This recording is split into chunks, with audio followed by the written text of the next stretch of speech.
Just got a phone call from a pissed off dad. Whew, man, tough phone call I just made. I'm giving you the hook up front.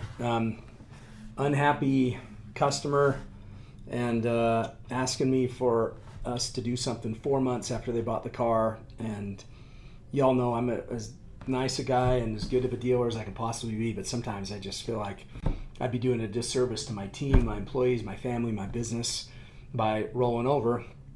And it's hard to not make people happy. But that's what this call is. It's a tough one. Good afternoon. This is It's Alex from EV Auto. greatly appreciate you calling, Alex. Thank you, sir. Yeah, no sweat. What's going on? Hey, yeah, and I just want to talk it out with you, okay? I'm not coming at you, but I want to tell you the whole story from our perspective and just share it with you, okay? And we can just go from there. Well, my son came in to buy a car from you, and he had a great experience, man. Actually, he's 24, first car he's ever bought. The blue Tesla 2022 model that came from California. It's nice little Model 3. I don't know if I know you sell a lot of cars, but do you remember what I'm talking about? I do. Yeah, for sure. Okay, cool. So here's what he's experienced since buying it. And he loves it. He doesn't want to get rid of it, and we're gonna pay for it and do what we need to do, but I just want you to hear the story directly. So he didn't know how to address this, and he asked me to call you, so I feel weird calling on behalf of a 24-year-old. So what happened was he got the car, he had a problem with the trunk as he calls it, and then he had a problem with the 12-volt battery, right out of the gate. And you took care of half of it. I think you did your part. You bought a 12-volt battery or something to help him out.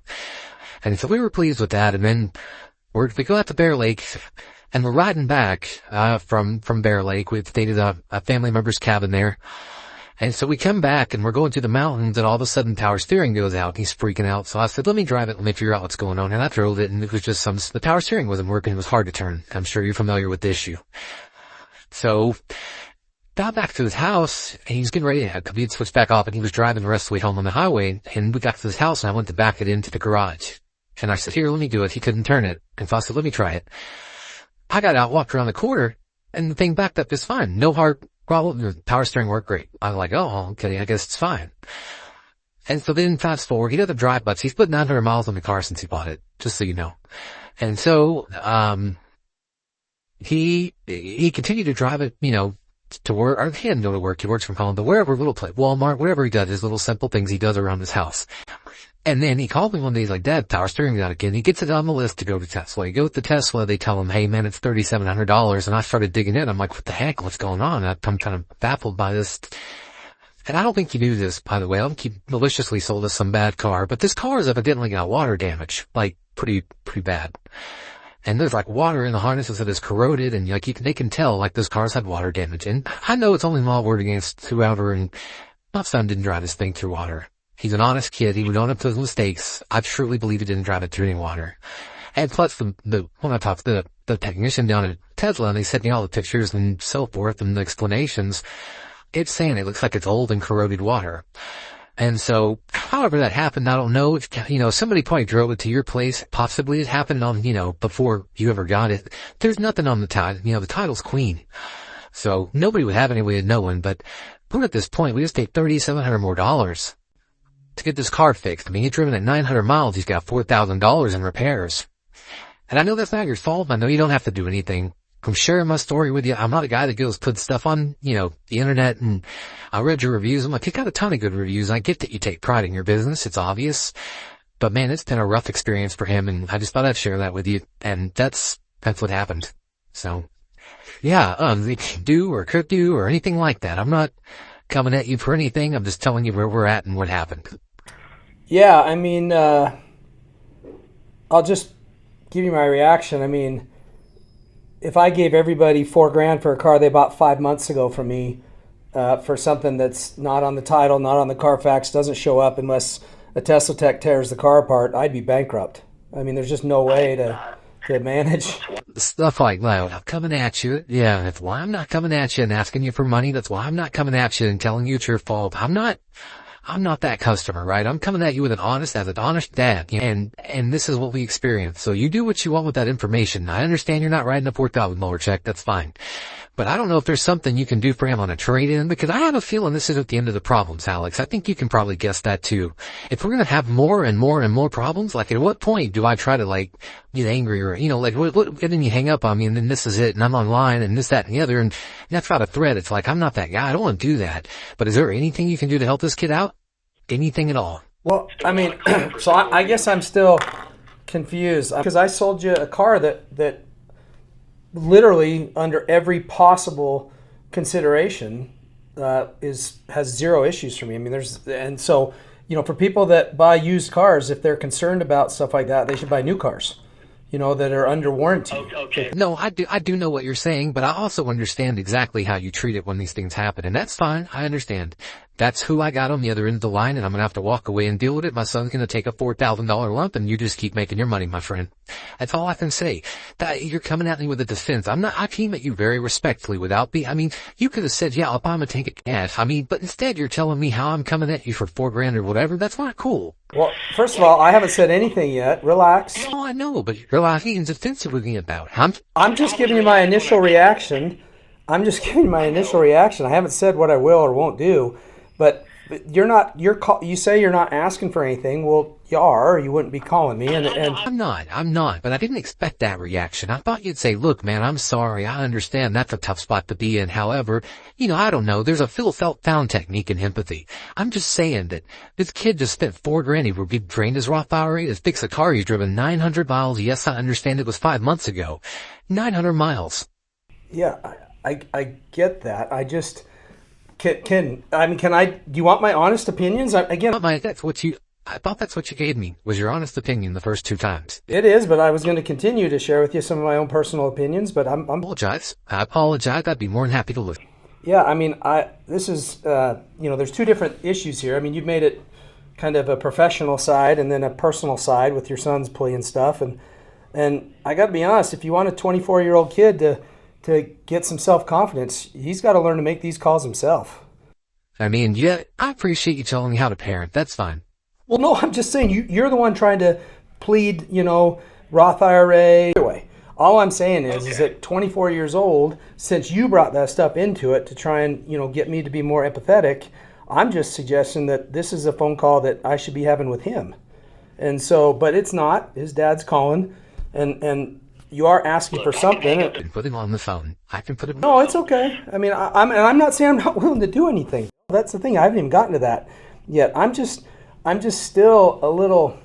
If you believe that we had no prior knowledge, and I guess I would ask the question is, how would we? Oh, I don't know. I would assume you would inspect the vehicles. I assume you did. It's probably a visual. It's probably whatever you do. So there's no way for us to have no possible way for us to have known that. So we represent the car. We do our inspection. We test the battery.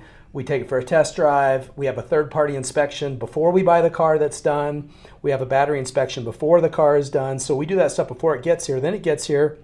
We do our double check. We fix everything. We know the history of the car that's available to us. And then we market it that way. So that's as honest. I'll stand before anybody and say, yeah, that's literally can't be more honest than we were in selling this car. And then if something happens in the near term, like the frunk or the 12 volt, no problem, 0 questions, happy to do it, which is very unusual in the car business. It's an as-is purchase. It's a used car. I'm guessing it might have been one of the tax credit cars that was $20,000-ish. And so it's got some miles on it. It's a few years old. There are risks to buying used cars, and it's very clearly an as-is law, and so most dealers follow that. But we don't. Hey man, the frunk, our bad. Hey man, the 12-volt battery, which is something that wears out, just like brakes or tires or windshield wipers. It's not a faulty thing, but it happens soon enough to him. It's a $200 repair. Happy to do it. So all that stuff makes total sense. Where it starts to feel like we're maybe getting taken advantage of is 5 months later and 6 weeks after he bought the car. So whether it be, and I believe you, I don't think he parked it underwater. I don't think he did anything to cause whatever it was. But 6 weeks after he gets the car up in Bear Lake, it starts to have some issues. And now 5 months later, which is an eternity in used car land, there's not a car dealer around that could or maybe even should consider doing anything. you're saying, hey, what are you willing to do? Because he's young and it's his Roth IRA and it's his first car, and kind of trying to appeal to that side of me. And so I honestly don't know what to do, because it feels like anything I do is me getting taken advantage of for being a nice guy and having a good reputation. And at some point, I can't do that. And so if you wanted me to take the car back on trade, I'm happy to do that. I will tell you that he took the $4,000 tax credit, so that car is immediately worth $4,000 less, because I can't do the tax credit on it twice. And now I have knowledge of something I didn't have knowledge of before, which I will absolutely disclose, which is going to hurt the value. And regardless of how many 900 miles or not, it's been 5 months. The cars are worth less now than they were then. And so all that stuff is going to add up to him taking a huge hit on the vehicle. And so I'm happy to do that. I don't really feel like there's anything else that's reasonable, fair, honest, or right to ask me to do beyond that. Right on. Appreciate your help. I'm open-minded if you have another suggestion, or if you think I'm missing something here. Man, you're good, brother. That's all I can tell you. You're good. I appreciate your full explanation. I understand exactly where you stand. I understand why you said what you said, and that's that. Nothing else I can say. I'm not going to fight the battle. You asked me to make the call. I made the call. I'm done. We'll pay for it and just deal with it, and that's that. All right. I'm happy to. So I have a service department here of certified Tesla techs. I'm happy to do any work on it for you here moving forward at my cost. So I'm oftentimes cheaper and a lot faster than Tesla. We offer the same 1-year warranty on parts and labor. And my guy is certified, out the ear, a true expert. And so I'm happy to, if you haven't already done the $4,000 thing, or if you have future things, I'll give you unlimited service repairs on that car for the life of the vehicle at my cost and my true hard cost. So that's one thing I could do. Again, this is why I hope you'll continue to give me a chance. I just was needing to process and think of things. I'll give him a free tank of gas. I know. I'm kidding too. Another thing that we could do. We have a brand new product. It is we purchased a tool from Italy. We're definitely the first one in Utah and one of the first in America that allows us to do like a really hardcore cell by cell, volt by volt test of the battery. And if the battery passes a certain level of test for, I'll do it again for our cost, okay? We just got it.